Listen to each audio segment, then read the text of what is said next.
राज्यातील शेतकऱ्यांसाठी आजच्या दिवसभराच्या महत्त्वाच्या सकाळच्या झटपट आणि ठळक बातम्या। शेतकरी मित्रांसाठी आनंदाची बातमी। आता संभाजीनगर जिल्ह्यामध्ये पीक विमा जमा होण्यास सुरुवात झाली। शेतकऱ्यांना मोठा दिलासा मिळत आहे। सिल्लोड तालुक्यामधील यंदा मक्का सोयाबीन पिकांचं क्षेत्र वाढणार। उत्पादन कमी होत असल्याने कापूस हिरव्या मिरची लागवडीकडे शेतकऱ्यांचं फिरवली पाठ। जिल्हाभरामध्ये अवकाळीचा कहर सुरूच तर उन्हाळी पिकांचं मोठ्या प्रमाणात नुकसान। फुलंब्री तालुक्यामधील वीज कोसळून गायीचा मृत्यू, आंब्यासह इतर फळबागांचं मोठ्या प्रमाणात नुकसान। आधी समाधान मुंड्याला झाली होती मारहाण, मग बदल्यासाठी दिवटेला बदडले। दिवटे प्रकरणामध्ये ट्विस्ट आलं तर परळीत गुन्हा दाखल होणार। प्रकरणाला जाती रंग देऊ नये पोलीस। मार्केट यार्ड प्रवेशद्वारावरील कोंडी फुटणार, कधी व्यापारी शेतकरी झाले हैराण। पेट्रोल पंप ते नवीन पुलापर्यंत रस्त्याच्या दोन्ही बाजूंना होणार नो पार्किंग झोन। 1590 कोटी पीक कर्ज वाटपाचं जिल्ह्यातील बँकांना उद्दिष्ट। खरीप हंगाम 47,000 शेतकऱ्यांना 308 कोटी रुपयांचं कर्ज वाटप, जिल्हा बँकांची आघाडी। गंगापूर तालुक्यातील हंगामी खरीप हंगामासाठी शेतकऱ्यांना 1590 कोटी रुपये कर्ज वाटपाचं उद्दिष्ट जिल्ह्यातील बँकांना देण्यात आले आहे।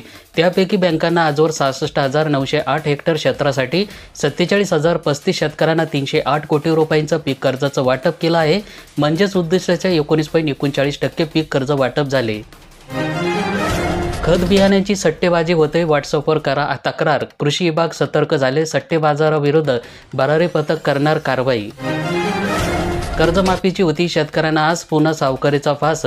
कृषी कर्जाच्या थकबाकीचा वाढतोय डोंगर। पीक कर्ज नूतनीकरणामध्ये पालकमंत्री झाल्यानंतर अजित पवार पहिल्यांदाच परळीमध्ये दाखल होणार। परळी, अंबाजोगाई, बीड, गेवराई, दोर, धनंजय मुंडे परळीत स्वागताला थांबणार का?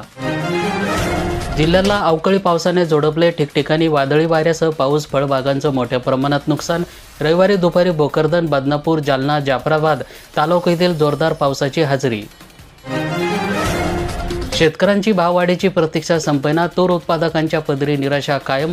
मोंड्यामध्ये तुरीची आवक वाढली तर भूमिगेला सरासरी 5,500 रुपयांचा भाव। हिंगोलीमधील आज ना उद्या भाववाढ होईल या आशेवर शेतकऱ्यांना तूर विक्री केली नाही, परंतु भाववाढीची प्रतीक्षा संपत नसून मागील 4 दिवसांमध्ये भावात आणखीन घसरण झाल्याचं येथील बाजार समितीच्या मोंड्यामध्ये पाहायला मिळत आहे। परिणामी तूर उत्पादक शेतकऱ्यांच्या पदरी निराशा येत आहे। आधार अपडेट नसल्यामुळे 4,000 लाभार्थी वंचित आहे। बदनापूर तालुक्यातील निराधारांना आधार प्रमाणित करण्याचं आव्हान। पावसाने उन्हाळी मिरचीला तारले, उत्पादक शेतकऱ्यांमध्ये समाधान। शेकडो हेक्टरवरील मिरची पिकांना मिळाले जीवनदान। अवकाळी पावसामुळे मिरचीला झाला होता फायदा। ज्वारी मक्का खरेदीसाठी गोदामच उपलब्ध होईना, किमान आधारभूत किंमत खरेदी योजनेअंतर्गत धान आणि भरड धान्य ज्वारी मक्का खरेदीपूर्वी शेतकऱ्यांची ऑनलाईन नोंदणी प्रक्रियेला मंजूर मिळाली आहे। मात्र गोदाम उपलब्ध करून देण्यात आला नसल्याने अभियंता आदिवासी विकास महामंडळाची धान्य खरेदीची गोची झाली। जिल्ह्यामध्ये 5,50,000 कामगारांना केली नोंदणी। नोंदणीत कामगारांना मिळणार योजनेचा लाभ। 12 लाख कामगार नोंदणी करण्याचं उद्दिष्ट। लालपरी सुसाट झाली, महिनाभरामध्ये कमावला 3.5 कोटी रुपयांचा नफा। राज्यात टॉप 10 मध्ये परभणी विभागाची कामगारी। गत वर्षीच्या तुलनेमध्ये 1.43 कोटी रुपये अधिक उत्पन्न घेतलं। कसे मिळणार पीक कर्ज? 1,500 कोटी रुपये थकीत। कर्जमाफीच्या प्रतीक्षेमध्ये बँकांना 1.30 लाख खातेदार झाले ओव्हरड्यूज। आता 20 गुंठ्यांच्या शेतजमीन खरेदीसाठी नकाशे बंधनकारक असणार। केंद्राने नियम केले तयार। अडचणी लक्षात घेत उपयोजनाचे निर्देश दिले। नोंदणी नसेल तर थांबेल तुमचा 11वीचा प्रवेश। सिस्टम समजून घ्या। पोर्टल आजपासून सुरू। सर्व महाविद्यालयातील केंद्रीय पद्धतीनेच प्रवेश होणार। 2 वर्षापासून शेतकऱ्यांना ठिबक तुषार सिंचनचं अनुदानाची प्रतीक्षा कायम। शेती उत्पादकमध्ये वाढ होऊन शेतकऱ्यांच्या आर्थिक स्तर उंचवावा यासाठी शेतकऱ्यांकडून विविध मार्गाने प्रयत्न केला जात असले तरी अनेक योजनेचं अनुदान वेळेवर मिळत नसल्यामुळे शेतकऱ्यांसमोरील अडचणी वाढताना दिसत आहेत। सध्या ठिबक संच अनुदानाच्या बाबतीत अशीच परिस्थिती पाहायला मिळत आहे। शेतकऱ्यांना पिकांना पाणी देणं सुलभ व्हावे यासाठी कृषी विभागाकडून अनुदानावर ठिबक आणि तुषार सिंचन याची देण्याची योजना राबवली जात आहे। तुळजापूर तालुक्यातील 22 गावांना समावेश असलेला काष्टी मंडळ कृषी कार्यालयाअंतर्गत अनेक शेतकऱ्यांना जवळपास 2 वर्षाच्या पूर्वी योजनेच्या माध्यमातून तुषार व ठिबक संच खरेदी केले। यानंतर अनुदानाचा प्रस्ताव शासनाकडे पाठवला। पावसाचा जोर आणखीन वाढणार। 4 दिवस येलो अलर्ट जारी करण्यात आला। 31 मे पर्यंत जिल्ह्यातील मान्सूनपूर्व सरी पावसासोबत उकाडाही राहणार कायम। 6,000 शेतकऱ्यांचा नैसर्गिक शेतीसाठी पुढाकार. 2700 हेक्टरवरील केली जाते नैसर्गिक शेती. राष्ट्रीयकृत नैसर्गिक शेती अभियान सुरू. खरीपाच्या तयारीला वेग आला. 41,000 हेक्टर क्षेत्रावर सोयाबीन बहरणार. खामगाव तालुक्यातील 80,000 हेक्टरवर पेरणीचं नियोजन. बियाणे खतांचा साठा कृषी केंद्रामध्ये दाखल. मान्सूनपूर्व पावसाचा 56 गावांना फटका. उन्हाळी पिकांचं नुकसान. 500 हेक्टर क्षेत्रावरील पिकांचं नुकसान. हंगामी 5 दिवसामध्ये पावसाची शक्यता.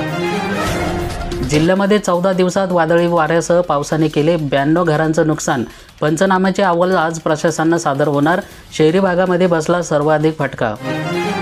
यंदाचं खरीप हंगामामधील सोयाबीनचं क्षेत्र वाढणार. जिल्ह्यातील 57% क्षेत्रावर पेरणीचा अंदाज आहे, तर घरगुती बियाणे वापरण्याचा सल्ला देण्यात आला. खरीपाच्या तयारीला वेग आला. 41,000 हेक्टर क्षेत्रावर सोयाबीन बहरणार.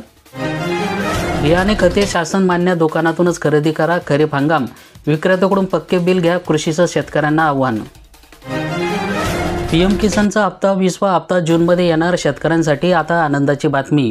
राज्यातील 13 लाखाहून अधिक शेतकऱ्यांना पंतप्रधान पीएम किसान सन्मान निधी योजनेचा 20वा हप्ता जूनमध्ये मिळण्याची शक्यता आहे. पीएम किसानमधील नवी नोंदणी किंवा आधीच्या नोंदणीतील अडचणी दूर करण्यासाठी कृषी विभागाने गाव पातळीवर जाऊन घेतलेल्या मोहिमेला चांगला प्रतिसाद मिळाला आहे. त्यामुळे आता गेल्या हप्त्याच्या तुलनेमध्ये यंदा लाभार्थ्यांची संख्या वाढेल. ही संख्या कमीत कमी 50,000 वाढून 93.35 लाखांच्या पुढे जाणार आहेत. राज्यामध्ये 19वा हप्ता मिळाल्यानंतर शेतकऱ्यांची संख्या 92.89 लाख इतकी झाली होती. 1,937 कोटीहून अधिक रक्कम वाटली गेली होती. 20वा हप्त्याची रक्कम अपेक्षाही जास्त राहील, कारण भूमी अभिलेख नोंदी आणि केवायसी व बँक खाते आधार संलग्न केलेल्या शेतकऱ्यांची संख्या वाढली आहे. त्यामुळे पात्र लाभार्थ्यांची संख्या आता 93.35 लाखांच्या पुढे गेलेली आहे. पीएम किसान योजनेचा लाभ मिळवण्यासाठी केंद्र शासनाने घर बसल्या ऑनलाईन नोंदणीसुद्धा सुविधा दिलेली आहे. त्यामुळे आता पीएम किसानचा हप्ता जूनमध्ये मिळणार आहे. त्यामुळे शेतकऱ्यांना मोठा दिलासा मिळणार आहे. शेतकऱ्यांना खत आणि बियाणे जास्त भावात विक्री करणाऱ्यावर कंपनीवर कारवाई करा. मंत्री फुडकर यांची घोषणा. उद्या मोठ्या प्रमाणामध्ये थकीत असलेला भागात पीक विमा जमा होणार आहे. तर विशेष म्हणजे छत्रपती संभाजीनगर जिल्ह्यातील सर्व शेतकऱ्यांना पीक विमा जमा होणार आहे. खरीप हंगामासाठी जिल्हा बँक कर्ज देण्यास असमर्थ ठरत आहे.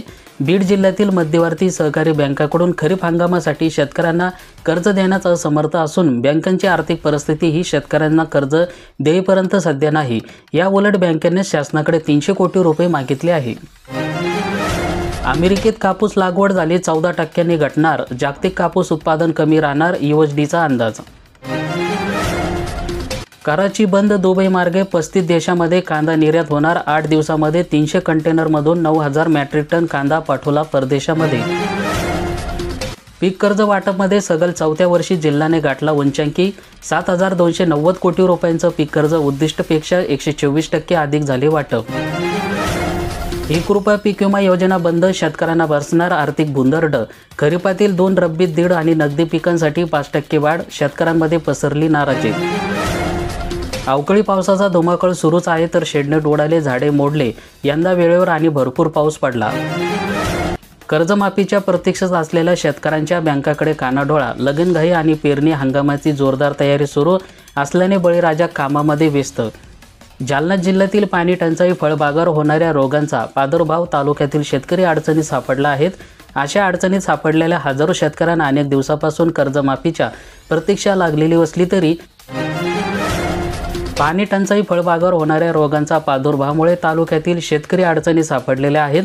अशा अडचणीमध्ये सापडलेल्या हजारो शेतकऱ्यांना अनेक दिवसापासून कर्जमाफीची प्रतीक्षा लागली असली तरी सध्या लगनसराई आणि जवळ येऊन टेपलेल्या पेरणीच्या हंगामामुळे शेतकऱ्यांनी तुर्तास बँकाकडून मिळणाऱ्या अनुदानाकडे कानाडोळा करत शेती आणि लगनसराईमध्ये लक्ष घातल्याचं पाहायला मिळत आहे.